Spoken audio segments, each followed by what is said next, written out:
Hi guys, welcome back to mister ice hour. இன்னைக்கு நான் உங்களுக்காக ஒரு படம் எடுத்துட்டு வந்திருக்கிறேன் பாருங்க. பயங்கர சூப்பரா இருக்க போகுது. என்ன கதைனா ரொம்பவே ஷார்ட்டா சொல்லிட்டேன், ஒன்லைனர் மட்டும். என்னன்னா ஃபியூச்சர்ல கவர்மெண்ட் என்ன பண்றாங்கன்னா ஒரு பெரிய கண்ணாடி பேரியர் மாதிரி உருவாக்கி அதுக்குள்ள மக்கள் எல்லாம் போட்டு வச்சு அவங்களுக்கு இந்த லவ், ஃபீலிங்ஸ், எமோஷனல், அதுக்கப்புறம் இந்த பெயின் அப்படின்னு எதுவுமே தெரியாம ரோபோட் வாழ்க்கையை வந்து வாழ்ற மாதிரியான ஒரு ப்ரோக்ராம் வந்து செட் பண்ணியிருக்காங்க. ஸோ அவங்களுக்கு தெரியாது லவ்னா என்னன்னு தெரியாது, கலர்னா என்னன்னு தெரியாது, மரணம்னா என்னன்னு தெரியாது, இப்படின்னு எதுவுமே தெரியாம தான் அந்த கண்ணாடி பேரியருக்குள்ள இருக்கிறாங்க. ஆனா அந்த பேரியருக்குள்ள இருந்து வெளியில வந்தா தான் அவங்களுக்கு இந்த லவ்னா என்னது, மரணம்னா என்னது, வலினா என்னதுன்றது எல்லாமே தெரிய வரும். ஸோ எதுக்கு கவர்மெண்ட் வந்து இந்த மாதிரி பண்ணணும்? ஸோ அந்த கண்ணாடியத்துல இருந்து வெளியில வந்தாங்களா மக்கள்லாம் அப்படின்ற கதையை பயங்கர சூப்பரா சொன்ன கதை தான் 2014 வருஷம் ரிலீஸ் ஆன தி கிவர். சரி, வாங்க டைம் வேஸ்ட் பண்ணாம டைரக்டா படத்தோட கதைக்குள்ள போயிடலாம். அப்படி போறதுக்கு முன்னாடி ஒரே ஒரு லைக் மட்டும் தட்டி விட்டுருங்க. ஸோ அந்த படம் வந்து ஃபியூச்சர்ல நடக்கிற மாதிரி காமிக்கிறாங்க. ஃபியூச்சர்ல மனித இனத்துக்காகவே ஒரு தனியான ஒரு சொசைட்டி ஒன்று இருக்குது. அதுவும் இது பார்த்தீங்கன்னா ஒரு கேட்டட் கம்யூனிட்டி மாதிரி. இதுக்குள்ள இருக்கிற எல்லாத்துக்குமே எமோஷன்ஸ் கிடையாது. அது போக இங்க இருக்கிற எல்லாருமே பிளாக் அண்ட் ஒயிட்ல மட்டும்தான் பார்ப்பாங்க. பொய் சொல்றது தப்பு, மெடிசின் எடுத்துக்கிறது தப்பு, அதுவும் இந்த குழந்தை பெற்றுக்கிறதுலாம் இந்த ஜெனட்டிக் இன்ஜினியரிங் மூலமா தான் பெற்றுப்பாங்களாம். ஸோ இந்த மாதிரி இந்த ஆர்கனைசேஷன்ல இருக்கிற யாருக்குமே பெயின் கிடையாது, வலி கிடையாது, வேதனை கிடையாது, எல்லாரையுமே ஒரே மாதிரி தான் ட்ரீட் பண்ணுவாங்களாம். அது போக இந்த சிட்டி இருக்குது இல்லையா, அந்த சிட்டியை சுத்தியுமே ஒரு மிஸ்டீரியஸான மேகங்கள் வந்து எப்போதுமே சூழ்ந்துட்டு இருக்கும். மக்கள் எல்லாருமே என்ன நினைச்சிட்டு இருக்காங்கன்னா அந்த மேகத்துக்கு அந்த சைடு எதுவுமே இல்லை, அந்த மாதிரி தான் நினைச்சிட்டு இருக்காங்க. இப்போ அப்படியே கட் பண்ணிட்டு இந்த கம்யூனிட்டியில இருக்கிற நம்ம ஹீரோ காமிக்கிறாங்க. ஹீரோடைய பேரு ஜோனஸ். அவனுடைய பைசைக்கிள்ல அப்படியே ரைட் பண்ணிட்டு இருக்கிறான். கூடவே அவனுடைய 2 ஃப்ரெண்டு வராங்க. ஸோ அந்த 3 பேருக்கும் இப்போ 18 வயசு ஆக போகுது. அதனால இப்போ வாலண்டியரா ஒர்க் பண்றதுக்காக ஒரு சென்டருக்கு வராங்க. அதாவது இந்த நியூ பேபிஸ் எல்லாம் பிறந்திருப்பாங்க இல்லையா, ஸோ அந்த சென்டருக்கு. அது போக நம்ம ஹீரோவை பத்தி சொல்லி ஆகணும்னா இங்க இருக்கிற எல்லாத்துக்குமே பிளாக் அண்ட் ஒயிட் மட்டும் தானே தெரியும், அதை தவிர வேற எதுவுமே தெரியாது. ஆனா ஹீரோக்கு மட்டும் அப்பப்போ திடீர்னு கலர் வந்து கண்ணுக்கு தெரிய ஆரம்பிக்கும். ஸோ அவனுக்கு அது ஒண்ணுமே புரியாது. இப்போ அப்படியே கட் பண்ணிட்டு 3 பேரும் பாத்தீங்கன்னா அந்த சென்டருக்கு வந்துட்டாங்க. உள்ள வந்து நிறைய குழந்தை பிறந்திருக்குது. அது போக அந்த குழந்தைலாம் இருக்காங்க இல்லையா, அவங்களெல்லாம் சின்ன வயசுலயே தத்து கொடுப்பாங்க. சொந்த பேரண்ட்ஸ் வந்து அதை வளர்க்க கூடாது. பதிலுக்கு இப்ப பக்கத்து வீட்டுக்காரனுடைய குழந்தைய கூட நம்ம வளர்க்கலாம். ஆனா அது யாருடைய குழந்தைன்றது நமக்கு தெரியாது. இந்த ஆர்கனைசேஷன் நடத்துறவங்க தான் இந்த மாதிரி பிரிச்சு கொடுப்பாங்க. ஏன்னா நம்ம குழந்தைய மட்டும் நம்ம வளர்த்தோம்னா இப்ப வேற குழந்தைய ட்ரீட் பண்ணும்போது நம்ம பாகுபாடு பார்த்து ட்ரீட் பண்ணுவோம் இல்லையா, ஆனா அது இவங்களுக்கு தெரியக்கூடாதுன்றதுக்காக நம்ம குழந்தைய தான் நம்ம வளர்க்கோமா இல்லைன்னா பக்கத்து வீட்டு குழந்தைய வளர்க்கோமான்றது தெரியாத மாதிரி பார்த்துப்பாங்க. ஸோ இப்படி இருக்க இங்க ஒரு குழந்தை பார்த்தீங்கன்னா அழுதுட்டே இருக்க, அங்க ஒருத்தர் வந்து கேப்ரியல் அலாமரு அப்படின்ற மாதிரி பேரை சொன்னதுமே அந்த குழந்தை வந்து அழுதுறது நிப்பாட்டிருச்சு. ஸோ உடனே இதை கேட்டதுமே நம்ம ஹீரோ வந்து ரொம்பவே ஒரி பண்ணிக்கிறான். ஏன்னா நியூ பார்ன் பேபியோடைய பேரை வந்து தெரிஞ்சுக்கிறது இல்லீகல். ஆனா இவர் என்ன சொல்றாருன்னா இந்த பேரை கேட்டாதான் அந்த குழந்தை அமைதியா இருக்கும், அதனால தான்ன்ற மாதிரி சொல்லி சமாளிக்க. அப்புறமா 3 பேரும் பாத்தீங்கன்னா அங்க கொஞ்சம் ஒர்க் எல்லாம் பண்ணிட்டு அப்படியே அங்கிருந்து கிளம்பி வெளியில வந்துட்டாங்க. அப்படி அங்க இருந்து வெளியில வந்ததுமே 3 பேரும் பாத்தீங்கன்னா சின்ன வயசுல விளையாடுற ஒரு ஃபவுண்டைன் மாதிரி ஒரு இடம் இருக்குது. அதுக்குள்ள அப்படியே ஜம்ப் பண்றாங்க. ஒரு மினி வாட்டர் ஃபால் மாதிரி இருக்குது. ஸோ இங்கதான் வச்சு இவங்க சின்ன வயசுல நிறைய ப்ராமிஸ் எல்லாம் பண்ணிப்பாங்க போல. அதனால இப்பவும் 3 பேரும் என்ன ப்ராமிஸ் பண்ணிக்கிறாங்கன்னா இந்த மாதிரி நாளைக்கு நமக்கு செரிமோனி நடக்க போகுது. ஏன்னா நமக்கு 18 வயசு ஆனதுனால நாளைக்கு தான் நமக்கு என்ன வேலைன்ற மாதிரி சொல்லுவாங்க இந்த கம்யூனிட்டில இருந்து. அதனால 3 பேருக்கும் தனித்தனி வேலை வந்தாலுமே நம்ம எப்போதுமே ஃப்ரெண்ட்ஸா இருக்கணும் அப்படின்ற மாதிரி ஒரு ப்ராமிஸ் வந்து பண்ணிக்கிறாங்க. இப்போ அப்படியே கட் பண்ணிட்டு அடுத்த நாள் காமிக்கிறாங்க. அந்த செரிமனி வந்து நடக்க ஆரம்பிக்குது. அது போக இங்க நிறைய எல்டர்ஸ்லாம் இருப்பாங்க இல்லையா, அவங்கள வந்து ரிட்டைர்மெண்ட் கொடுத்து அனுப்பி வைக்கிறாங்க. அதுவும் எந்த இடத்துக்கு அனுப்பி வைப்பாங்கன்னா எல்ஸ்வர்னு சொல்லப்படுற ஒரு இடத்துக்கு போல. அப்புறமா நியூ பார்ன் பேபிஸ்லாம் இருப்பாங்கல்ல, அவங்களுக்கான புது ஃபேமிலியை வந்து இவங்களே கொடுக்குறாங்க. அது போக இந்த 9 வயசான குழந்தைங்களுக்கு அவங்களுக்கு அந்த டைம்ல என்னென்ன வேலை கொடுக்கணுமோ அதெல்லாம் கொடுத்துட்டு கடைசியா டீனேஜர் பக்கம் வராங்க. ஸோ டீனேஜர் ரோல் தான் ரொம்ப முக்கியமான ரோல். அதனால அந்த இடத்துக்கு ஒரு ஹெட் மாதிரி ஒருத்தங்க வராங்க. ஸோ இவங்க தான் வந்து ஒவ்வொரு டீனேஜருக்கும் என்ன வேலை கொடுக்கணுன்ற மாதிரி கொடுப்பாங்க. அதுலயும் நம்ம ஹீரோயின் இருக்கால, இவளுக்கு வந்து இந்த கேர் டேக்கர் மாதிரியான, அதான் அந்த சின்ன சின்ன குழந்தைங்களை பாத்துக்கிறது, கவனிச்சுக்கிறது, அந்த மாதிரியான வேலை கொடுக்குறாங்க. அப்புறமா அந்த ஃப்ரெண்டுக்காரன் இருப்பான் இல்லையா, அவனுக்கு வந்து இந்த ட்ரோன் பைலட் வேலை கொடுக்குறாங்க. அதாவது ஆபீஸ்ல இருந்து இந்த ட்ரோனை வந்து ஆப்ரேட் பண்ற வேலை. இப்போ அடுத்த டன் நம்ம ஹீரோவுக்கு. ஆனா ஹீரோவை பார்த்ததுமே பார்க்காத மாதிரி இந்த ஹெட் வந்து என்ன பண்றாங்கன்னா நிறைய டீனேஜருக்கு கொடுக்குறாங்க. ஆனா நம்ம ஹீரோ கண்டுக்கவே இல்லை. இப்ப கடைசியா நம்ம ஹீரோ மட்டும் தான் இருக்கிறான். ஸோ நம்ம ஹீரோக்கும் ஒண்ணுமே புரியல. கடைசியில தான் இந்த எல்டர் சொல்றாங்க என்னன்னா ஹீரோ வந்து ரொம்பவே ஸ்பெஷலானவன், அதனால தான் அவனுக்கு வந்து ஒரு முக்கியமான வேலை கொடுக்க போறேன். என்னன்னா இவன் தான் அடுத்த ரிசீவர் ஆஃப் மெமரி அப்படின்ற மாதிரி சொல்றாங்க. ஸோ இது வந்து என்னன்னா குறிப்பிட்ட ஒரு டீனேஜுக்கு மட்டும்தான் இந்த பொறுப்பை கொடுப்பாங்க. என்னன்னா இதுக்கு முன்னாடி மனித இனம் எப்படி இருந்துச்சு, அது போக எந்த மாதிரியான ரூல்ஸ்லாம் இருந்துச்சு அப்படின்றத வந்து ஒரு லைப்ரரி மாதிரி வச்சு செட் பண்ணியிருப்பாங்க. அதுல இருக்கிற இன்ஃபர்மேஷன் எல்லாத்தையுமே ஒரு ரிசீவருக்கு தான் கொடுப்பாங்க. அந்த ரிசீவர் தான் நம்ம ஹீரோ. ஏன்னா இதுக்கப்புறம் நிறைய பேர் வருவாங்க இல்லையா, ஸோ அவங்க வந்து எதுவும் மிஸ்டேக் பண்ணாலுமே நம்ம ஹீரோ தான் இந்த மாதிரி பண்ணணும் அந்த மாதிரி பண்ணணும்ன்ற மாதிரி நிறைய முடிவு எடுக்கிற மாதிரி ஒரு முக்கிய பொறுப்புல இருக்கிறவன். ஸோ இது வந்து ரொம்பவே பெரிய பொறுப்பு. அதனால நம்ம ஹீரோ அப்படியே ஷாக்காகி நிற்கிறான். கடைசி வரை அப்படியே வெயிட் பண்ணி பார்க்குறான் ஏதாவது மாற்றுவாங்களான்ற மாதிரி. ஆனால் எதுவுமே மாற்றல. அப்படியே சீனும் கட் ஆகுது. அப்புறமா அந்த செரிமோனி முடிஞ்சதுமே நம்ம ஹீரோ வீட்டுக்கு வந்துட்டான். ஸோ வீட்டுக்கு வந்ததுமே அம்மா கிட்ட இதை பற்றி கேட்கும்போது, ஆனால் அம்மா பார்த்தீங்கன்னா அதை பற்றின எந்த ஒரு பதிலும் சொல்லாமல் அப்படியே டைவர்ட் பண்ணி விட்டுடுறாங்க. அப்புறமா இவன் அவனுடைய ரூமுக்கு போயிட்டு ஒரு சிப்பு மாதிரி இருக்குது அதை ஆக்டிவேட் பண்ணி விட்றான். ஸோ அதில் இவனுடைய புது ரோலில் என்னெல்லாம் பண்ணணுன்ற மாதிரியான கொஞ்சம் இன்ஸ்ட்ரக்ஷன்லாம் இருக்குது. என்னன்னா இவன் டெய்லி இப்போ இந்த இடத்துல ஒரு ரிசீவராக இருப்பார்ல, அவர் இடத்துக்கு போய் அங்கே வந்து ட்ரைனிங் எடுத்துக்கணும். அப்படி ஒவ்வொரு ட்ரைனிங்கும் முடிச்சதுக்கப்புறம் உடனே வீட்டுக்கு வந்துடணும். அந்த ட்ரைனிங்கில் கற்றுக்கிட்ட எதையுமே யாருக்கிட்டையுமே ஷேர் பண்ணக்கூடாது. அது போக ரிசீவராக இருக்கிறவங்களுக்கு கொஞ்சம் எக்ஸ்ட்ரா பெனிஃபிட்லாம் உண்டு. என்னன்னா பொய் சொல்லிக்கலாமா, அது போக நிறைய ரூல்ஸை வந்து நம்ம யூஸ் பண்ணிக்கலாம். அப்படி இப்படின்னு நிறைய இருக்க.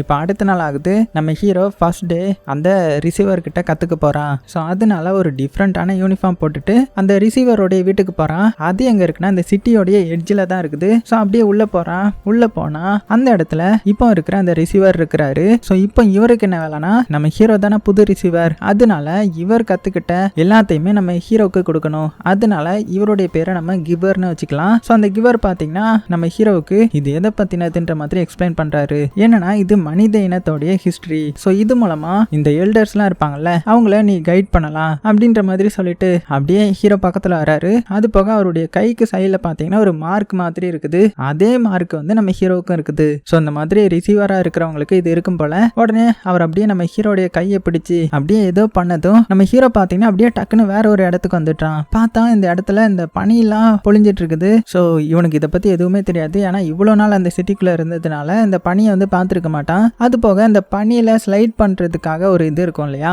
ஸோ அது வந்து அந்த சைடில் இருக்கும். ஸோ அதையும் பார்த்து அது மேலே உட்காந்து அப்படியே சறுக்கிக்கிட்டே வரான். ஸோ செம ஜாலியாக இருக்குது. அப்படி வந்து அந்த ஸ்லைடு வந்து ஒரு இடத்துல வந்து நிற்குது. அந்த இடத்துலையும் ஒரு வீடு இருக்குது. அந்த வீட்டுக்குள்ளே ஒரு ஃபேமிலி வந்து கிறிஸ்மஸ் பாட்டு வந்து பாடிட்டு இருக்காங்க. ஸோ இவனுக்கு ஒன்றுமே புரியல. அப்படியே பார்த்துட்டு இருக்கும்போது டக்குன்னு மறுபடியும் இந்த வீட்டுக்கே வந்துட்டான். ஸோ இது இவனுடைய விஷன் தான். வர வச்சது இந்த கிவர் தான். ஸோ இவனுக்கு ஒன்றுமே புரியல. எனக்கு ஏதோ மேலே இருந்து வெள்ளை வெள்ளையாக விழுந்துச்சு, அது என்னது அப்படின்னு நிறைய டவுட் கேட்குறான். இந்த கிவரும் அது பனி அப்படின்னு நிறைய எக்ஸ்பிளைன் பண்ணுறாரு. அது போக இன்னைக்கு இவ்வளோ மட்டும்தான், ஸோ நாளைக்கு பார்க்கலாம் அப்படின்ற மாதிரி வீட்டுக்கு அனுப்பிச்சு வச்சிடுறாரு. ஸோ நம்ம ஹீரோவும் நேராக வீட்டுக்கு வரான். ஸோ வீட்டுக்கு வந்ததுமே இவனுக்கு நடந்ததை தான் நினச்சி பார்த்துட்டு இருக்கிறான். அது போக அங்கே நடந்தது எதையுமே வெளியில் ஷேர் பண்ணக்கூடாது இல்லையா, அதனால அப்படியே ஸ்டன் ஆகியே இருக்க.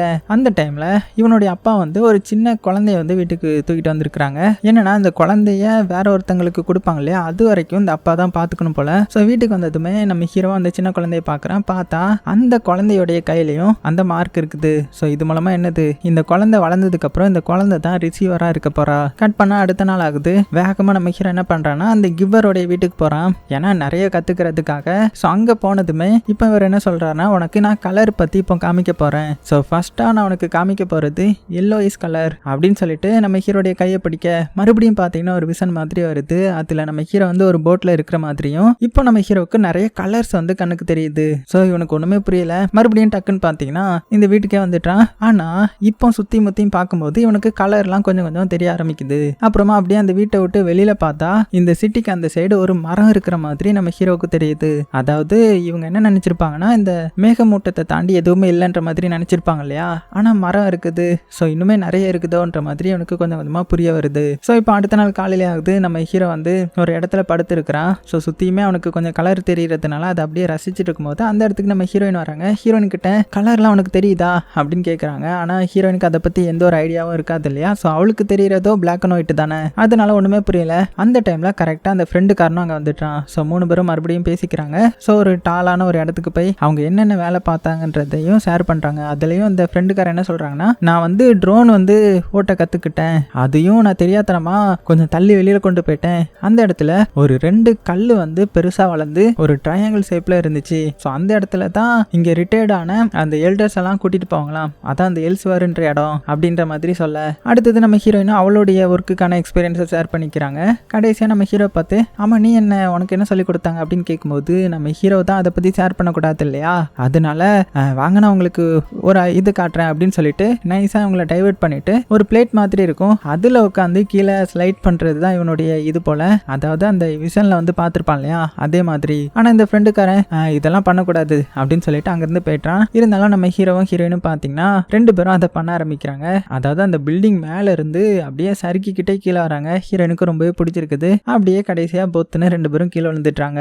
அப்புறமா நம்ம ஹீரோ வந்து ஹீரோயினுடைய கையை அப்படியே பிடிக்கலான்னு போகும்போது டக்குன்னு அந்த இடத்துல இந்த ரேடியோ வந்து இவங்களுக்கு அலர்ட் பண்ணுது.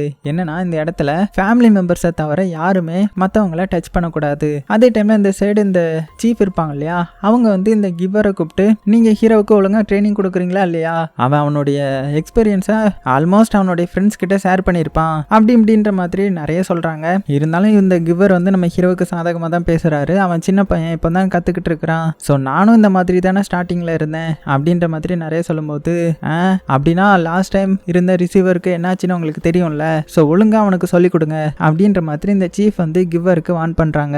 ஸோ கட் பண்ணா இப்போ அடுத்த நாள் ஆகுது. நம்ம ஹீரோ வந்து வழக்கம் போல அந்த கிவருடைய வீட்டுக்கு போய் நிறைய கத்துக்கிறான். ஸோ இப்போ அவர் பார்த்தீங்கன்னா நிறைய புக்கை வந்து நம்ம ஹீரோவுக்கு வந்து கொடுக்கறதுக்காக எடுத்துட்டு இருக்கிறாரு. அந்த டைம்ல ஒரு மேப் வந்து கீழே விழுது. ஸோ இதுதான் இந்த சிட்டியோடைய மேப் போல, இந்த கம்யூனிட்டியோடைய மேப் போல. ஸோ அதை ஓப்பன் பண்ணி பார்த்தா அதுல வந்து அது ஒரு பவுண்டரி மாதிரி இருக்குது. அதுலயும் பவுண்டரி ஆஃப் மெமரின்ற மாதிரி போட்டிருக்குது. ஸோ என்னன்ற மாதிரி அவர்கிட்ட கேட்கும்போது தான் அவர் சொல்றாரு, இதுதான் பவுண்டரி ஆஃப் மெமரி. ரிசீவரா இருக்கிறவங்க இந்த பவுண்டரி லைனை கிராஸ் பண்ணிட்டாங்கன்னா அவங்களுடைய மெமரி, அதாவது நீ இப்போ மனித இனத்தை பத்தி நிறைய கத்துட்டு இருக்கல, நான் உனக்கு டிரான்ஸ்ஃபர் பண்ணிட்டு இருக்கேன்ல, அது எல்லாமே இங்க இருக்கிற எல்லா மக்களுக்கும் போய் சேரும், எல்லாத்துக்கும் எமோஷன்ஸ் வந்து சேரும் அப்படின்ற மாதிரி நிறைய சொல்றாரு. ஸோ அதே மாதிரி அந்த மேப்ல பார்த்தா ஒரு ட்ரையாங்கிள் மாதிரி 2 கல் வந்து வளர்ந்துருக்குது. ஸோ இதை தான் அந்த ஃப்ரெண்டுக்காரன் சொல்லியிருந்திருப்பான். அதான் அந்த எல்ஸ்வேர்ன்ற இடம் போல.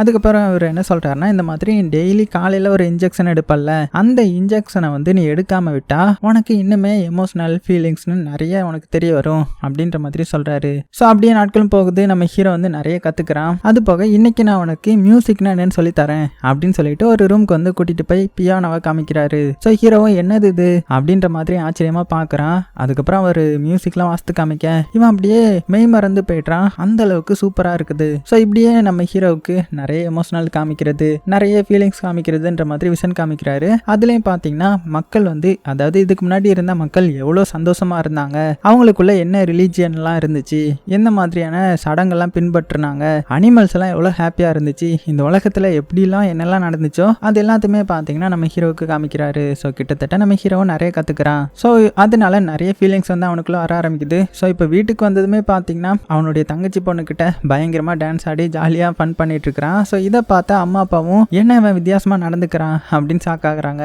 ஸோ இப்படி இருக்க அடுத்த நாள் காலையிலே ஆகுது. அந்த டைமில் இந்த சீஃப் இருக்காங்கல்ல, சீஃப் எல்டர், அவங்க வந்து லைவாக நம்ம ஹீரோ கிட்ட பேசுகிறாங்க. ஸோ என்ன கேட்குறாங்கன்னா, இந்த மாதிரி அங்கே படிப்புலாம் எப்படி போயிட்டு இருக்குது, நிறைய கற்றுக்கிறியா அப்படின்னும் போது நம்ம ஹீரோ வந்து அங்கே நடக்கிற நிறைய இதை மறைச்சிட்றான். ஏன்னா ஹீரோவுக்கு தான் போய் சொல்ல உரிமை உண்டு இல்லையா, ஏன்னா ஹீரோ தானே தேர்ந்தெடுக்கப்பட்டவன். அதனால ஆமாங்க நான் நேராக அங்கே போவேன், அவர் நிறைய எனக்கு சொல்லி தருவார், கையை மட்டும் பிடிச்சி எதோ காமிப்பார், அவ்வளோதான் அப்படின்ற மாதிரி மட்டும் ஏமாத்திட்டு அப்படியே அங்கேருந்து வெளியில் வரான். ஸோ காலையில் எப்போதுமே இன்ஜெக்ஷன் எடுக்கணும் இல்லையா, அதை எடுக்காம ஒரு ஆப்பிள வச்சு அதில் இன்ஜெக்ஷன் போட்டுட்டு அங்கேருந்து நேராக பார்த்தீங்கன்னா நம்ம கிவருடைய வீட்டுக்கு வரான். ஸோ இன்றைக்கும் பார்த்தீங்கன்னா அவர் நிறைய வந்து சொல்லி கொடுக்குறாரு, மனித இனம் வந்து எப்படி இருந்துச்சு என்ன இதுன்ற மாதிரி சொல்லி கொடுத்துட்டு கடைசியாக என்ன சொல்கிறாருன்னா, இந்த மாதிரி நீ ஓரளவுக்கு தகுதியாகிட்ட, ஸோ உனக்கு அடுத்த கட்டமாக பெயின் எப்படி இருக்கும், அதாவது வலி எப்படி இருக்குன்றதை தான் காமிக்கணும், அதுக்கு இன்னும் நீ கொஞ்சம் ரெடி ஆகணுன்ற மாதிரி சொல்கிறாரு. ஸோ கட் பண்ண அடுத்தது நம்ம ஹீரோ வீட்டுக்கு வந்துட்டான். ஸோ அவனுக்கு நிறைய விஷன் வந்து அவர் காமிச்சிருப்பார் இல்லையா, அது மூலமாக அவனுக்கு நிறைய ஃபீலிங்ஸ் வந்து தெரிய வந்திருக்கும், மனிதர்கள்லாம் எப்படி வாழ்ந்துருக்காங்க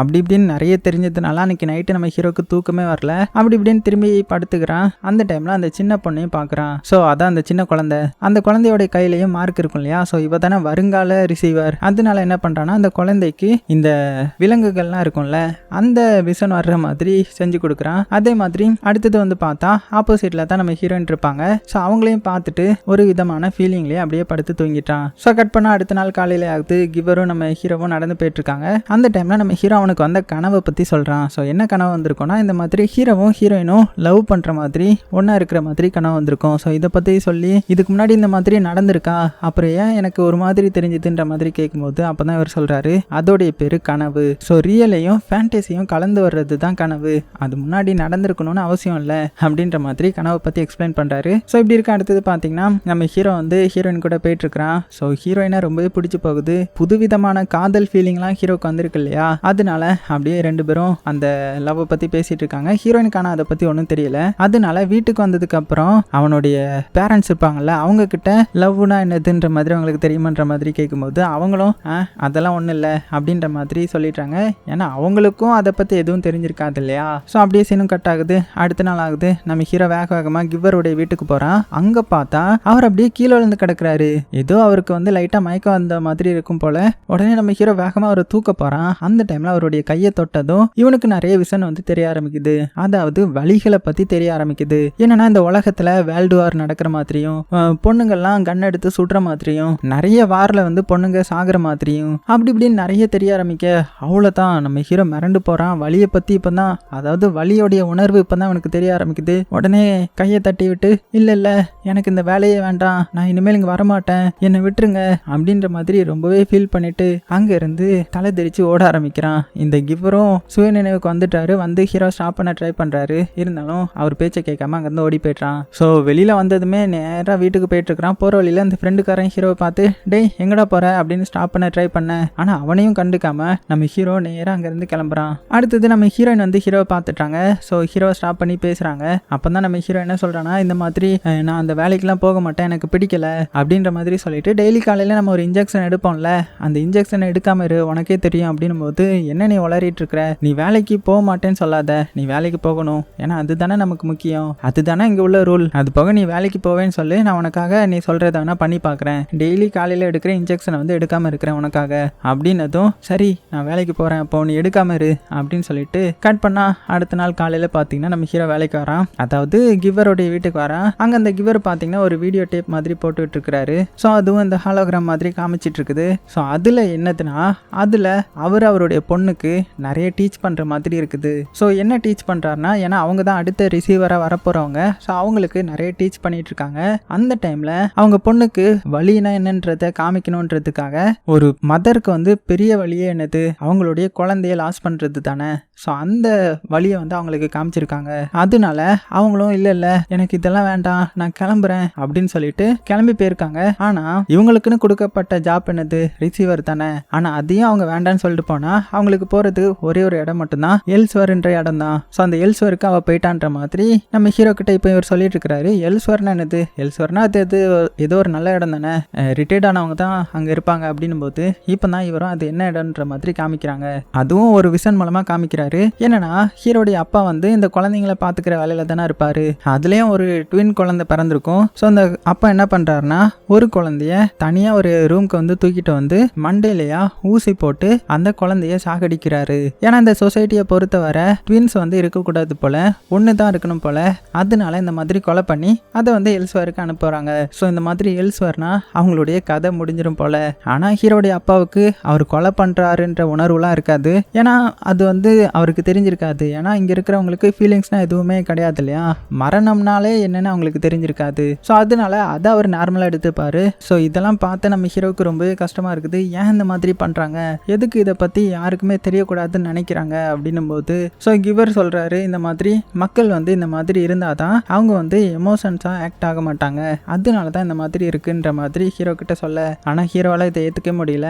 நேராக எப்போதும் போகிற ஒரு ஃபவுண்டைன் இருக்கும் இல்லையா, அதான் ஆர்டிஃபிஷியலாக உருவாக்கி வச்சிருக்காங்கல்ல, அதுக்குள்ளே போனால் அங்கே வந்து நம்ம ஹீரோயின் இருக்காங்க ஆல்ரெடி. அவன் என்ன சொல்கிறான்னா, ஏன்டா நான் பாட்டுக்க டெய்லி காலையில் ஒரு இன்ஜெக்ஷன் எடுத்துகிட்டு இருந்தேன், அது மூலமாக எனக்கு என்ன இருந்துச்சோன்னு தெரியல, ஆனால் நான் நேற்று எடுக்காம விட்டதுனால எனக்கு நிறைய இது தெரிய ஆரம்பிக்குது, எனக்கு ஒரு விதமான ஃபீலிங்ஸ்லாம் வர ஆரம்பிக்குது, உன் மேலே கூட எனக்கு ஒரு மாதிரி ஃபீலிங்ஸ் இருக்குதுன்ற மாதிரி சொல்ல. அது என்னதுன்ற மாதிரி எனக்கு தெரியல, நான் நாளையிலேருந்து நான் இன்ஜெக்ஷன் எடுத்துடுவேன் அப்படின்ற மாதிரி பதறிக்கிட்டே சொல்ல.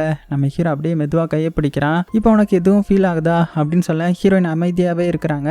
உடனே டக்குன்னு கிஸ் பண்ணிடுறான். கிஸ் பண்ணிட்டு இதையும் தாண்டி உனக்கு நிறைய நான் ஒண்டர்ஃபுல்லான திங்ஸ் எல்லாம் காமிக்கிறேன், ஸோ கொஞ்சம் பொறுமையாரு அப்படின்னு சொல்ல. இன்னுமே நம்ம ஹீரோயின் ஸ்டன் ஆகி தான் இருக்கிறாங்க. அவங்களுக்கு இந்த ஃபீலிங்ஸ் இருக்கு இல்லையா, ஸோ அவங்களுக்கும் ஹீரோ மேலே காதல் ஃபீலிங்ஸ் இருக்கும் போல. அதனால அப்படியே அந்த அதிர்ச்சியிலே அப்படியே வெளியில போயிட. இங்கே நம்ம ஹீரோ பார்த்தீங்கன்னா வீட்டுக்கு வரான். வீட்டுக்கு வந்து பார்த்தா அந்த குழந்தைய காணோம். ஸோ இவனுக்கு ஒன்றுமே புரியல. ஸோ எங்கம்மா அந்த குழந்தைய காணோம் அப்படின்னு கேட்கும்போது, அதுவா அந்த குழந்தை வந்து ஒரு டெஸ்ட்டில் வந்து ஃபெயில் ஆகிடுச்சு, அதனால அதை வந்து எல்ஸ்வருக்கு அனுப்பி வச்சிருக்காங்க அப்படின்னும் போது அவ்வளோதான் ஹீரோவுக்கு தூக்கி வாரி போடுது. ஏன்னா எல்ஸ்வரில் என்ன பண்ணுவாங்கன்னு இவனுக்கு நல்லாவே தெரியும் இல்லையா, அதனால அந்த குழந்தைய எப்படியாவது காப்பாற்றணும் அப்படின்னு சொல்லிட்டு வேக வேகமாக நைட் டைமில் வீட்டை விட்டு வெளியில் போகிறான். வெளியில் வந்து அப்படியே சைக்கிள் எடுத்துகிட்டு கிளம்பலான் இருக்கும்போது கரெக்டாக அந்த ஃப்ரெண்டுக்காரன் வந்து ஸ்டாப் பண்ணுறான். என்னடா பண்ணுற, நைட் டைம் அதுவும் லேட் நைட்டில் நம்ம வெளியில் போகக்கூடாதுன்னு உனக்கு தெரியும்ல, ரூல் தானே அது அப்படின்னும் போது அவனையும் ஒரு பஞ்ச் விட்டுட்டு சொன்னா சொன்னா புரியாது, ஏன்னா நீ கேட்குற நிலைமையில இல்லைன்னு சொல்லிட்டு அங்கேருந்து அப்படியே வேகமாக கிளம்பிட்டான். ஸோ நேரம் எங்கே வரானா அந்த கிவ்வருடைய வீட்டுக்கு தான் வரான். ஸோ இங்கே வந்து இவர்கிட்ட நீங்கள் ஆல்ரெடி சொல்லியிருந்தீங்கல்ல ஒரு பவுண்டரி லைன் இருக்குது, அதை கிராஸ் பண்ணால் மக்கள் எல்லாத்துக்குமே இந்த ஃபீலிங்ஸ்லாம் தெரிய வந்துடும், மக்கள் எப்படி இதுக்கு முன்னாடி வாழ்ந்தாங்கன்றது தெரிய வந்துடும்ன்ற மாதிரி சொல்லியிருந்தீங்கல்ல, அந்த இடத்துக்கு நான் போக போகிறேன் அப்படின்ற மாதிரி சொல்ல. ஸோ இதுக்கு இந்த கிவ்வரும் பார்த்தீங்கன்னா நீ பண்ணுறது கரெக்டு தான், நான் உனக்கு சப்போர்ட்டாக இருப்பேன் எப்போதுமே அப்படின்ற மாதிரி ரொம்பவே சந்தோஷப்படுறாரு. ஏன்னா இவர் இதெல்லாம் பண்ணணும்னு நினச்சிருப்பாரு, இருந்தாலும் முடியாமல் போயிருக்கும். இப்போ நம்ம ஹீரோ பண்ணுறேன்னு சொல்கிறதுனால நீ அந்த பவுண்டரிக்கு போனால் எல்லாத்துக்கும் மெமரி வந்துடும், ஸோ நான் இங்கேருந்து மெமரி வந்த மக்களை நான் கைட் பண்ணுறேன் அப்படின்னு சொல்லிட்டு ஹீரோவை அனுப்பி வைக்க. ஆனால் அதுக்குள்ளே ஹீரோடைய அம்மா பார்த்தீங்கன்னா ஹீரோ கொஞ்சம் ஸ்ட்ரேஞ்சாக பிஹேவ் பண்ணுறான்ற மாதிரி இந்த சீஃப் இருப்பாங்கல்ல அவங்க கிட்ட போட்டு விட்டுட அவங்களுக்கு தெரிஞ்சு போகுது நம்ம ஹீரோ இந்த மாதிரி நிறைய பண்ண போகிறான்ற மாதிரி. ஏன்னா நிறைய சிசிடிவிலலாம் பார்த்து ஹீரோவை பிடிக்கிறதுக்காக ஆர்டர் கொடுக்குறாங்க. ஆனால் நம்ம ஹீரோ என்ன பண்ணுறான்னா நேராக சைக்கிள் எடுத்துட்டு வேகமாக எங்கே வரானா ஹீரோயின் வேலை பார்க்குற அந்த கேர்டேக்கர் இடத்துக்கு தான் வரான். ஸோ அதான் அந்த குழந்தைங்களெல்லாம் பார்த்துக்கிற பொறுப்பு, ஏன்னா அங்கே தானே அந்த சின்ன குழந்தை இருப்பா, அவளை தானே கொலை பண்ண போகிறாங்க. ஸோ அது தெரிஞ்சதுமே வேகமாக இங்கே வந்து ஹீரோயினை பார்த்து ஹீரோயின் கிட்ட எல்லாமே சொல்கிறான். ஹீரோயினும் கொஞ்சம் இன்ஜெக்ஷன் எடுக்காததுனால அவளுக்கும் கொஞ்சம் புரிய வருது. அதனால அந்த குழந்தைய கண்டுபிடிச்சதுமே நம்ம ஹீரோயின் கிட்ட என்ன சொல்கிறான்னா இந்த மாதிரி நான் பவுண்டரி லைனுக்கு போக போகிறேன், ஸோ அதனால நீயும் என் கூட வந்துடுறியா அப்படின்னு கேட்கும்போது இல்லை நான் வரமாட்டேன், என்னுடைய ஃபேமிலியை விட்டு வரமாட்டேன்ற மாதிரி சொல்லிட்டு ஹீரோவுக்கு கிஸ் பண்ணி ஹீரோ அனுப்பி வச்சுட்டுறாங்க. அனுப்பி வச்சுட்டு ஹீரோவுக்கு ஹெல்ப் பண்ணுற விதமாக என்ன பண்ணுறாங்கன்னா அந்த குழந்தையோடைய பாக்ஸை இவங்க எடுத்துட்டு இந்த சைடு ஓட்டுற மாதிரி ஓட்டுறாங்க. இந்த கேப்பில் நம்ம ஹீரோ உண்மையான குழந்தை இருக்கிற அந்த இதை எடுத்துட்டு இந்த வழியா கேட் வழியா அப்படியே எஸ்கேப் ஆகுறான். இங்கே நம்ம ஹீரோயினை சுற்றி வளைச்சு பிடிச்சிட்றாங்க. பிடிச்சி உள்ள பார்த்தா குழந்தைய காணும். அதே டைமில் இந்த சைடு நம்ம ஹீரோ என்ன பண்ணுறேன்னா வேகமாக அங்கே இருக்கிற செக்யூரிட்டியோடைய பைக் எடுத்துட்டு குழந்தையும் தூக்கிக்கிட்டு பயங்கர ஸ்பீடாக போயிட்டு இருக்கிறான். இதை சிசிடிவியில் பார்த்த அந்த சீஃபும் பார்த்தீங்கன்னா ஹீரோ பிடிக்க ஆர்டர் போட அவங்க எல்லாருமே நம்ம ஹீரோவை துரத்த ஆரம்பிக்கிறாங்க. ஒரு கட்டத்தில் நம்ம ஹீரோ எங்கே வரானா அந்த கிவரோடைய வீட்டை தாண்டி போகிறதுக்காக அந்த சைடு மலை கிட்ட வரான். ஸோ பின்னாடி அவங்களும் பார்த்தீங்கன்னா துரத்திட்டு வராங்க. ஆனால் நம்ம ஹீரோ அங்கேருந்து ஒரே ஜம்ப் பைக்கோட. ஸோ இதுக்கு மேலே போக இந்த செக்யூரிட்டிஸ்க்குலாம் அலோவ் கிடையாது போல், அதனால அவங்க அப்படியே நின்றுடுறாங்க. ஸோ இதை பார்த்த இந்த சீஃபும் ஷாக் ஆகுறாங்க. அவங்களுக்கு புரிஞ்சு போகுது அவன் அந்த பவுண்டரி லைனுக்கு தான் போக போகிறான்ற மாதிரி. அதனால அப்புறம் என்ன வேகமாக ஹீரோயினையும் அரெஸ்ட் பண்ணிட்டாங்க. இந்த கிவர் இருக்கான்ல அவனையும் அரெஸ்ட் பண்ணிட்டாங்க. நீ தான் இதுக்கெல்லாம் காரணம்ன்ற மாதிரி. ஸோ ரெண்டு பேரையும் ஜெயிலில் அடைச்சிட்றாங்க. அதுவும் யாரு கூடனா இந்த ரிட்டையர்ட் ஆனவங்களாம் இருப்பாங்கல்ல அவங்களெல்லாம் எல்ஸ்வேருக்கு அனுப்புறதுக்கு ரெடியாக வச்சுருப்பாங்கல்ல. ஸோ அந்த இடத்துல தான் ஹீரோயினை போட்டிருக்காங்க. ஸோ ஹீரோயினை கம்ப்ளீட்டாக எல்ஸ்வேருக்கு அனுப்புறதுக்காக ரெடியாக இருக்கிறாங்க. அதே டைமில் இந்த சைடு நம்ம ஹீரோ காமிச்சா அவன் அந்த இடத்தெல்லாம் தாண்டி வேகமாக அந்த பவுண்டரி லைனுக்கு தான் போயிட்டு இருக்கிறான். ஸோ பார்த்தீங்கன்னா ஒரு பாலைவனம் மாதிரி இருக்குது, காடா, அவனால் நடக்க கூட முடியல. இருந்தாலும் என்னன்னா அந்த பைக் வந்து ரிப்பேர் ஆயிருக்கும். ஸோ அதோடைய பேட்டரி முடிஞ்சு போயிருக்கும் போல. ஸோ அதனால அப்படியே நடந்து போயிட்டு இருக்கிறான். அதே டைமில் இந்த சைடு இந்த சீஃப் இருக்காங்கல்ல அவங்க என்ன பண்ணுறாங்கன்னா அந்த ட்ரோன் ஓட்டுற ஹீரோடைய ஃப்ரெண்டு கிட்ட வந்து இந்த மாதிரி நீ தான் ஹீரோவை பிடிக்கணும், அவன் வெளியில தான் போயிருக்கிறான், ஸோ சீக்கிரமா அவன் கிராஸ் பண்றதுக்கு முன்னாடி நீ அவனை ட்ரோன்ல பிடிச்சி கொலை பண்ணிரு, எப்படின்னா மேலே ஹைட்டா தூக்கிட்டு போய் அங்கிருந்து கீழே விட்டுரு அப்படின்னு சொல்லுவாங்க. அவனும் சரின்னு சொல்லிட்டு ட்ரோன் மூலமா நம்ம ஹீரோ தேட ஆரம்பிக்க ஹீரோவும் பார்த்தீங்கன்னா அந்த இடத்துல அப்படியே நடந்து போயிட்டு இருக்கிறான். மலைகள் எல்லாம் தாண்டி அப்படியே நடந்து போயிட்டு இருக்கும்போது அந்த இடத்துக்கு ட்ரோன் வருது. அவ்வளோதான் நம்ம ஹீரோ மிரண்டு போயிடுறான். ஹீரோக்கு தெரியுது இது அவனுடைய ஃப்ரெண்டோடைய ட்ரோனு தான்ன்ற மாதிரி. அதனால என்னை புரிஞ்சுக்கோ, நான் பண்றதெல்லாம் நம்ம நல்லதுக்காக தான், என்னை பிடிச்சிடாத அப்படின்ற மாதிரி சொல்ல. ஆனால் அவன் எப்படி கேட்பான், அவனுக்கு தான் எந்த ஒரு ஃபீலிங்ஸும் இருக்காது இல்லையா. அதனால நம்ம ஹீரோவை அப்படியே ட்ரோனில் பிடிச்சிட்டான். பிடிச்சிட்டு மேலே ஹைட்டில் தூக்கிட்டு போய் பொத்துன்னு கீழே போட்டுடுறான். பார்த்தா தண்ணிக்குள்ளே போட்டிருக்கிறான். ஸோ வேணுக்குனே தான் ஹீரோவுக்கு ஹெல்ப் பண்ணியிருக்கிறான் போல. அடுத்தது இங்கே வந்து சீஃப் வந்து நிறைய கொஸ்டின் கேட்குறாங்க. என்ன நீ அவனை கொலை பண்ணிட்டியா அப்படின்னு கேட்கும்போது அவனை மேலே இருந்து கீழே போட்டுட்டேன் அப்படின்ற மாதிரி மட்டும் போய் சொல்லிட்டான். மொத இவனும் போய் சொல்கிறான், ஏன்னா அவனுடைய ஃப்ரெண்டுக்காக. இங்கே நம்ம ஹீரோயினை காமிச்சா அவளை ஜெயிலில் அடைச்சி போட்டிருக்காங்கல்ல, அங்கே அவளுடைய அம்மா வந்து பேச வராங்க. ஆனால் அவங்க அம்மா கிட்டே என்ன சொல்கிறான்னா நம்ம ஹீரோ வந்து நிறைய சொல்லியிருப்பான் இல்லையா ஃபீலிங்ஸ் பற்றிலாம். ஸோ அதை பற்றி நிறைய சொல்கிறாங்க. அது போக எல்ஸ்வேருக்கு கொண்டு போய் கொலை பண்ணிடுவாங்க அப்படின்ற மாதிரியும் சொல்ல. ஆனால் அவங்க அம்மாவுக்கு தான் அதை பற்றி எதுவும் தெரியாது இல்லையா, அதனால நீ தப்பு பண்ணுறன்ற மாதிரி மட்டும் சொல்கிறாங்க. அதே டைமில் இந்த சைடு நம்ம ஹீரோவை காமிச்சா அவன் காடு கீடு எல்லாம் தாண்டி வந்து கடைசியாக ஸ்னோ இருக்கிற ஏரியாவுக்கு வந்துட்டான். ஸோ அவனால் நடக்க கூட முடியல. இன்னும் கொஞ்சம் தூரம் தான் அந்த பவுண்டரி ஆஃப் மெமரி வர்றதுக்கு. ஆனாலும் அவனால் நடக்க முடியல, அப்படியே பொத்துன்னு கீழே விழுந்துட்டான். அதே டைமில் அந்த சைடு நம்ம ஹீரோயினை காமிச்சா அவளை பார்த்தீங்கன்னா ஒரு சேம்பர் மாதிரியான ஒரு ரூமுக்கு கூட்டிட்டு போகிறாங்க. ஏன்னா இங்கே வச்சு தான் இவளுக்கு அந்த ஊசி போட்டு சாகடிக்க போகிறாங்க. அதுவும் போட வர்றது வேற யாரும் கிடையாது, ஹீரோவுடைய அப்பா தான். அது போக வெளியில் பார்த்தீங்கன்னா நிறைய எல்டர்ஸ் வந்து வெயிட் பண்ணிட்டு இருக்காங்க.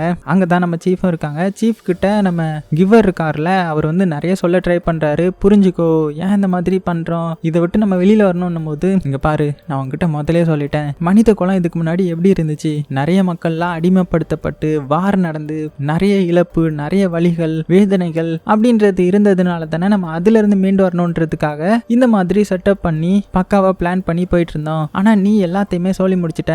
இங்க உள்ள மக்கள் எல்லாம் ரோபோட்டா இருக்கிற காரணம் என்ன? அவங்களுக்கு எல்லாமே கிடைக்கும், இருந்தாலும் நிம்மதியா இருக்கணும்ன்றதுக்காக தானே அதெல்லாம் விட்டு நம்ம இங்க வந்து இருந்தோம். அதே மாதிரி ஒரே ஒரு ரிசீவர் வச்சுக்கிறதுக்கு காரணம் என்ன?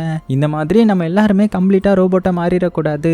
ஒருத்தர் வந்து ரிசீவரா மனித குலத்தை பத்தி தெரிஞ்சவங்களா இருக்கணும். அப்போதான் ரோபோட்டா இருக்கிற மற்ற மனிதர்கள் வந்து, அதாவது இங்க இருக்கிற மற்ற மனிதர்கள் ஏதாவது வித்தியாசமா முடிவெடுக்க போனா அவங்க வந்து அதை கரெக்ட் பண்ணுவாங்கன்றதுக்காக தான். ஆனா நீ இப்படி பண்ணிட்ட. ஒருவேளை அவன் பவுண்டரியை கிராஸ் பண்ணியிருந்தானா என்ன ஆயிருக்கும்? இந்நேரத்துக்கு எல்லாருக்கும் தெரிய வந்திருக்கும், எல்லாருக்கும் வலி வேதனை எல்லாம் புரிய வந்திருக்கும். அப்புறம் அவ்வளவுதான். இருந்தாலும் நான் அவனை போட்டு தள்ளிட்டேன் அப்படின்ற மாதிரி பெருமையா பேசிட்டு இருக்கும்போது இந்த சைடு நம்ம ஹீரோ காமிச்சா குழந்தை கத்துற சத்தம் கேட்டு முழிச்சிட்டான். அப்போ அந்த இடத்துல ஒரு ஸ்லைட் பண்ற மாதிரியான ஒரு இது இருக்கும் ஸ்னோல. ஸோ அது மேல ஏறி உட்காந்து அப்படியே ஸ்லைட் பண்ண ஆரம்பிக்கிறான். அப்படியே போகும்போது பாத்தீங்கன்னா இந்த பவுண்டரி லைனை காமிக்கிறாங்க. பார்த்தா கருப்பு கலர்ல பெரிய பெரிய டவர் மாதிரி செட் பண்ணி அதுல இருந்து தான் இந்த இதெல்லாம் கண்ட்ரோல் பண்ணிருக்காங்க. அதாவது இதுக்குள்ள இருக்கிற மக்கள் எல்லாருமே ரோபோட்டா இருக்கிற மாதிரி. ஆனா டிஃபால்ட்டா ப்ரோக்ராம் பண்ணப்பட்டது என்னன்னா, ரிசீவரா இருக்கிறவங்க இந்த இடத்த கிராஸ் பண்ணா இவங்களுக்குள்ள எல்லா ஃபீலிங்ஸுமே, அதாவது இதுக்குள்ள இருக்கிற மக்களுக்கு எதுவும் தெரியக்கூடாதுன்ற மாதிரி ப்ரோக்ராம் பண்ணி வச்சிருக்காங்கல்ல, அது எல்லாமே முடிஞ்சிடும் போல. ஸோ நம்ம ஹீரோவும் அப்படியே அந்த பவுண்டரி லைனை கிராஸ் பண்றான். அதே டைம்ல இந்த சைடு உள்ள இருக்கிற மக்கள் எல்லாத்துக்குமே பாத்தீங்கன்னா ஹியூமனிட்டியை பத்தி தெரிய வந்துருது. வலி, வேதனை, லவ், அன்பு, பாசம் அப்படி இப்படின்னு எல்லாமே தெரிய வர அவ்வளவுதான். இங்க நம்ம ஹீரோயினுக்கு ஊசி போட வந்த இந்த அப்பா வந்து அப்படியே ஷாக் ஆகிட்டாரு. அவருக்கும் எல்லாமே புரிய வருது. நம்ம இவ்வளவு நாள் கொலை பண்ணி இருந்திருக்கோமா, நம்ம நிறைய பேரை கொண்டு இருக்கோமா அப்படின்னு ஷாக்காக நிறைய பேருக்கு வந்து அவங்களுடைய எமோஷன்ஸ் எல்லாமே தெரிய வந்துருது. அவ்வளவுதான், இனிமேல் இவங்களை யாராலையுமே கண்ட்ரோல் பண்ண முடியாது இல்லையா. இப்போ இந்த சீஃபும் பாத்தீங்கன்னா டெய்லி இன்ஜெக்ஷன் எடுத்துட்டு இருந்திருப்பாங்க. இருந்தாலும் கொஞ்சோண்டு அவங்களுக்கு மெமரி இருந்திருக்கும். இப்போ எல்லாமே வந்ததுனால அவங்களும் ஃபீல் பண்ணிட்டு இருக்காங்க. அதே டைம்ல இந்த சைடு நம்ம ஹீரோவும் பாத்தீங்கன்னா அந்த ஸ்லைடு முடிஞ்சு ஒரு வீட்டுக்கு வரான். அதான் ஸ்டார்டிங் சீன்ல அந்த கிவர் வந்து இவனுக்கு ஒரு விஷன் காமிச்சிருப்பாங்க. அதுல கூட ஒரு ஃபேமிலி இருந்திருப்பாங்க இல்லையா, அந்த வீட்டுக்கு வரான். ஸோ இங்க வந்து என்ன கடைசியா நம்ம ஹீரோயினுக்காக வெயிட் பண்ண போறான். ஹீரோயின் வந்து வரதான் போறாங்க. அதோட இந்த படத்தையும் முடிக்கிறாங்க. ஸோ ஆக்சுவலா என்னன்னா, அந்த உலகத்துல இருந்த மனிதர்கள் எல்லாருமே கடைசியில போர், அதுக்கப்புறம் வலிகள், வேதனைகள்னு வந்து மனித எல்லாமே கிட்டத்தட்ட அழியிற மாதிரி போயிருந்துருக்குது. ஸோ அதனால தான் கொஞ்சம் பேர் என்ன முடிவு எடுத்திருக்காங்கன்னா, இந்த மாதிரி நம்ம ரோபோட்டா இருக்கலாம். ஸோ மக்களுக்கு வந்து இந்த ஃபீலிங்ஸை பத்தி தெரியறதுனால தானே அவங்க இந்த மாதிரி தவறான முடிவெல்லாம் எடுத்து நிறைய வார், அதுக்கப்புறம் நெகட்டிவிட்டி அப்படி நிறைய நடந்திருக்குது. ஸோ இனிமேல் அப்படி இல்லாமல் நம்ம வாழலாம்னு சொல்லி தான் இந்த மாதிரி ஒரு பவுண்டரியை செட் பண்ணி அதுக்குள்ளே இந்த மக்களை வச்சு ஒரே ஒரு ரிசீவர், அவங்களுக்கு மட்டும்தான் இந்த மனித குலம் யாரு, எப்படி இருந்தாங்க, எப்படி நம்ம டிசிஷன் எடுக்கணும், லவ்னா என்னது, வலினா என்னதுன்ற மாதிரி எல்லாமே தெரிஞ்சிருக்கிற மாதிரி செட் பண்ணியிருந்தாங்க. ஆனால் கடைசியாக இப்போ எல்லாமே முடிஞ்சு போச்சு. அப்படியே இந்த படத்தையே முடிக்கிறாங்க. ஸோ எப்படி இருந்துச்சு? கண்டிப்பாக உங்களுக்கு பிடிச்சிருக்கும் நம்புறேன். பிடிச்சிருந்துச்சுன்னா லைக் பண்ண மறந்துடாதீங்க. சேஃபாக இருங்க. உங்களுக்கு பிடிச்ச எல்லாத்தையுமே ரொம்ப ரொம்ப சேஃபாக பார்த்துக்கோங்க.